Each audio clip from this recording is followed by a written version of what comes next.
A wild ass playing in a field one day happened upon some asshole taking a dump. Hey, buddy. Said the asshole. Come here a minute. Nah, dude. Said the wise ass. I'm good. You probably just want to make me pull a plow or some shit. Also, I'm pretty sure you're actively taking a dump as we speak. I'm not taking a dump. Or anymore. The asshole stood to pull his pants up without even pretending to wipe first. And I would never, ever make anyone pull a plow. That wouldn't be cool at all. No, it wouldn't. But I do have an idea about how the two of us could make some money. The ass was confused. I'm an ass. Said the ass. I don't think I really need money. You're really cute. The asshole continued anyway. And you've got such great hair. I bet people would pay to pet you. That sounds pretty messed up, actually. I don't think I'd be into that at all. We could sell tickets during the day, and at night we could use the money to get wasted and go to titty bars. That just sounds kind of sad. Said the overly polite and patient ass. I'm not really about any of that stuff, but thanks anyway. I think I'm late for an appointment in another field though, so I'm just gonna go over there, that way, away from you. You can spend your money on whatever you want then.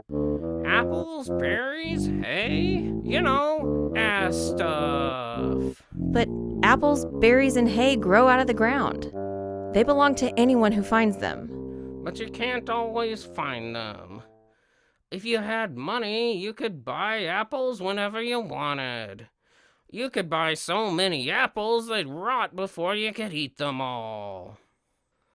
Why would I want a pile of rotten apples somebody else could have eaten? While the ass contemplated the cruel idiocy of this idea, the asshole had enough time to throw a rope around her neck. She was stronger, obviously, but the asshole had a gun. He tied the rope to a sign that said, Pettin' Zoo. I don't care if he shoots me. The ass thought to herself. I'll be goddamn if I let him get away with this shit. The first person that tries to pet me is getting a hoof right up their ass. But the first customers were a sweet little girl and her mother. You are so cute. I love you. You little bitch. Thought the ass. She couldn't bring herself to hurt the sweet little girl, or even her mother, who wasn't really anything special, to be honest. Besides, the asshole still had the gun, and the ass hesitated to make any attempt to escape for fear the sweet little girl or even her so-so mother might be shot instead. For the rest of the day, none of the other customers were nearly as nice as the little girl, and in fact, many of them were total pricks. But still, there weren't any customers the ass was okay with being an accessory to the murder of. If there happened to be any total pricks in the audience right now, however, this is a great time to point out that not everyone in the ass's place would be so compassionate. At the end of the day, the asshole counted up all the money the ass made. This is your cut. You're welcome. That should just about cover the rental fee for your rope. And the advertising fee for the sign. But you still owe me a rather substantial fee for security. Security? The asshole stayed up all night, snorting crystal meth and holding the ass at gunpoint, until it was time to open for business the next day. Soon, the asshole had enough money to buy a maximum security barn to lock the ass up at night. He immediately raised her rent. After customers began complaining that they could see the ass's ribs, the asshole began to feed her some of the leftover food he'd been throwing away. He deducted it from her earnings at a 300% markup. He also brought in other animals, a chicken, a cow, a pig, a prairie dog, and a marmoset. He pitted them against each other in competition for small, cheap privileges to prevent them from banding together and rising up against him.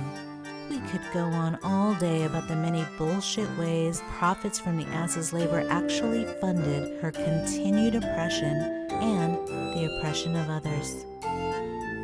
But the point is that soon the petting zoo grew into a lucrative business, while the ass eventually almost began to forget she used to run wild and free and eat the apples where she found them. She never ate apples anymore because the asshole didn't eat them. She mostly just got cold pizza crusts and soggy fries. Any thought of escaping seemed like a distant, misremembered dream. The asshole called the amusement park Aminal Farm as a deliberately infuriating, pseudo-ironic reference to the George Orwell book where a lot of this same kind of stuff happens. Because people have such sad, weird brains, the customers actually thought this was funny and cute. And it helped to distance them from any inadvertent thoughts about how bad all these aminal lives must suck. And they soon sucked even worse, because the asshole discovered he could raise the prices for rent and food until the animals were forced into a gig economy. This new escalation of class warfare required the ass to pull a plow and do other farm work at night after she finished her shift at the petting zoo. The pig picked up extra money by working security at the park, and the cow figured out how to milk herself. The chicken got by for a while, selling pictures of their feet and tail feathers online. But that's a story for another time. Things sucked so bad the animals actually forgot all about escaping and just grew nostalgic for the days when they used to only have to work one full-time job to be able to afford to live in prison and eat garbage. With the pig working security and most of the animals too exhausted to even think about causing any trouble, the asshole was free to get wasted and go to titty bars like he always dreamed. He began disappearing for days at a time, only coming back when he ran out of money. Eventually, as anyone could probably guess, he disappeared to God knows where and never came back at all. A good riddance, Said literally everybody. But what do we do now? They'd forgotten how to take care of themselves. Well, I've been doing this farming stuff for a while, and I think if we all pitch in, we can grow enough food for everyone. We'll have to go back to eating fruit and vegetables, and we'll have to be very careful about our portions, but at least we won't have to let anyone pet us anymore. I like being petted, actually. I'm pretty into it. If we could keep that, that would be great for me. I like it a lot. Me too. And it could become a valuable source of income while we're changing business models. Oh, that'll be okay then, I guess. And it was for a while. Through hard work and cooperation, Aminal Farm became an actual animal farm. Definitely not the Orwell book. That one didn't end too good. By popular demand, the animal farm also remained a petting zoo. But now everything was consensual, which was more fun for everyone, and, for the most part, attracted better customers who actually tipped. But one day, the farm was visited by what looked like a real pack of assholes. They were none other than the assholes' kids, and there were way more of them than anybody would have ever asked for. Hey, buddy. Said the asshole kids. Our father built this place from the ground up by the sweat of his bootstraps. It's only fair that you should keep on doing whatever it is that you're doing here. But, you know, give us all the money you make from it so we can get wasted and go to titty bars. The animals didn't know what to do. They didn't want to fight. They literally just wanted to mind their own business. I actually feel sorry for them. Their father was such an asshole. Imagine how traumatized they must be. I've got it. If we install the asshole kids as a board of directors, everyone can get back to work like before. I can resume my security duties. We can eat cold pizza crusts and soggy fries again. Ooh. Everyone just kind of looked at each other confused, but the pig continued. And it's not even like everybody has to do all the work. I figured out a system whereby we divvy up the labor between animals based on what color they are. The darkest animals will do most of the work, of course. Fuck all of this. said the Fuck ass. that.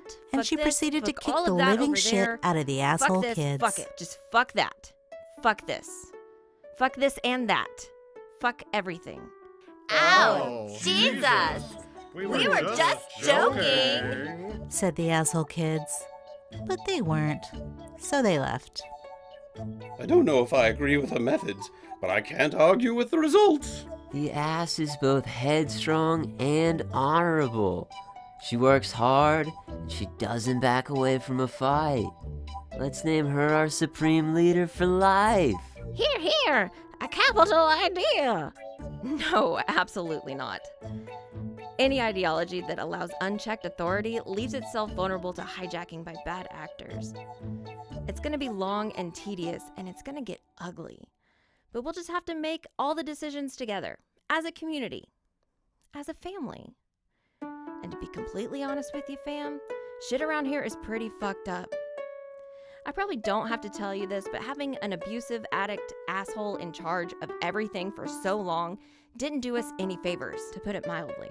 Also, all those asshole kids really trashed the place. And nobody wants to hear this, but we're all gonna have to pitch in and clean it up before anybody can do anything fun ever again. I guess I'm cool taking the lead on things for a while longer, but that's about all you're gonna get out of me. And really more than you should reasonably expect out of anybody. After that, somebody else will be in charge. Somebody nice. Maybe one day we'll all learn to work together so well that it feels like no one has to be in charge at all. That's probably ideal. But I really do think that if we work harder than we've ever worked in our entire lives, and we're able to save each other from falling into complete despair at the dark realities we are sure to face, we can keep this whole thing going for a while longer, maybe. I mean, you know, unless something super fucked up happens, and then I guess we'll try to figure it out, you know? Let's raise a glass to that ass. Shut the fuck up, pig. Don't think for a second I forgot about that class traitor bullshit you were spouting off earlier. I am so sick of this type of shit. And she kicked the pig in the nards. Yeah! All right! All the other animals cheered. Hooray! For today was the day the ass kick